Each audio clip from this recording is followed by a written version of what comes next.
तो चलिए दोस्तों, आज बनाते हैं हम कमल ककड़ी की बहुत ही स्वादिष्ट और मसालेदार सब्ज़ी, वो भी बिल्कुल मेरे स्टाइल में। अगर आपने कमल ककड़ी की सब्ज़ी इस तरह से नहीं बनाई है तो आज की रेसिपी सिर्फ आपके लिए, क्योंकि इसमें हम बनाएंगे एकदम अलग और स्वादिष्ट ग्रेवी।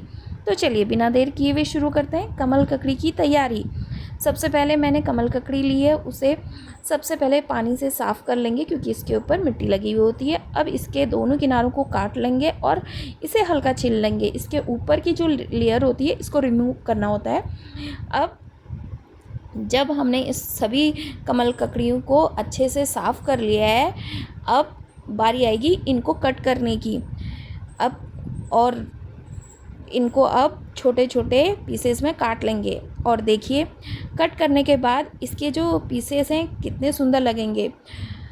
कमल ककड़ी की सबसे ख़ास बात यही होती है कि इसके अंदर जो जालीनुमा होल्स होते हैं इसे बाकी सब्जियों से बिल्कुल अलग बनाती है। लेकिन यहाँ एक ज़रूरी बात यह है कि कमल ककड़ी को काटने के बाद कभी भी उसे ऐसे ही खुला नहीं छोड़ना है, उसे तुरंत पानी में डाल देना है। इससे इसका रंग काला नहीं पड़ेगा और पीसेस फ्रेश बने रहेंगे।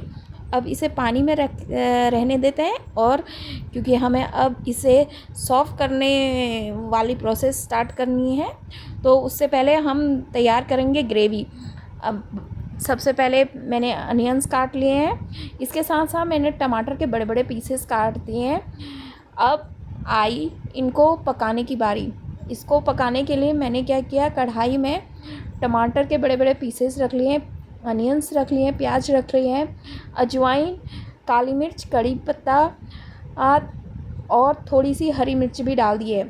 अब इसमें थोड़ा पानी डाल के इसे पकने के लिए रख देंगे और इसे तब तक पकाएंगे जब तक टमाटर अच्छी तरह सॉफ्ट ना हो जाए और उसके छिलके अलग दिखने ना लगे।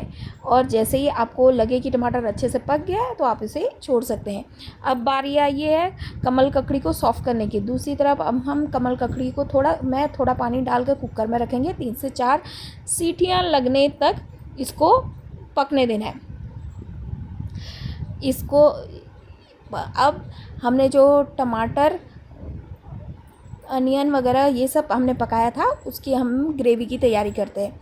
अब हमने क्या किया, ये सबको मिक्सर में डाल के उसकी ग्रेवी तैयार कर लेंगे। अब हमारी ग्रेवी देखो तैयार हो गई है। ग्रेवी तैयार होने के बाद अभी क्या करना है कि अब तैयारी करेंगे हम इसके बाद तड़के की। तड़के से पहले आप देख लीजिए कि ग्रेवी कितनी खूब सुंदर दिखाई दे रही है। तड़का स्टार्ट करने के लिए सबसे पहले कढ़ाई गैस पे रखनी है।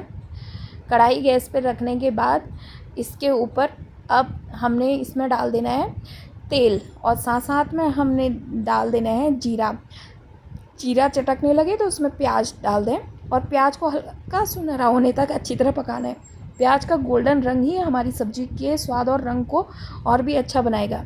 अब जैसे ही प्याज गोल्डन हो जाए तो उसमें टमाटर की प्यूरी ग्रेवी डाल दें और इसे प्याज के साथ अच्छी तरह मिक्स कर लें। अब यहाँ खुशबू आनी शुरू हो गई है। साथ साथ में हमने दही का एक ट्विस्ट भी तैयार किया है। एक अलग सा बाउल में दही लेंगे, इसमें थोड़ा धनिया पाउडर और अदरक लहसुन का पेस्ट डालकर इसे अच्छे से मिक्स कर लेंगे। और साथ साथ में अब हमने ग्रेवी, जो टमाटर की ग्रेवी थी, उसमें हमने कमल ककड़ी को डाल दिया और उसके ऊपर से हमने दही भी ऐड कर ली है। दही डालते ही इसे लगातार जल्दी चलाना है। अगर इसे नहीं चलाएंगे तो क्या होगा कि दही के लम्स बन जाएंगे और इससे ग्रेवी अच्छी नहीं होगी। तो कमल ककड़ी और दही ये सब होने के बाद अब हम इसे कवर कर लेंगे और इसे थोड़ी देर पकने के लिए छोड़ देंगे। और कुछ देर बाद हमारी अब गर्मा गर्म मसालेदार क्रीमी कमल ककड़ी की सब्ज़ी तैयार।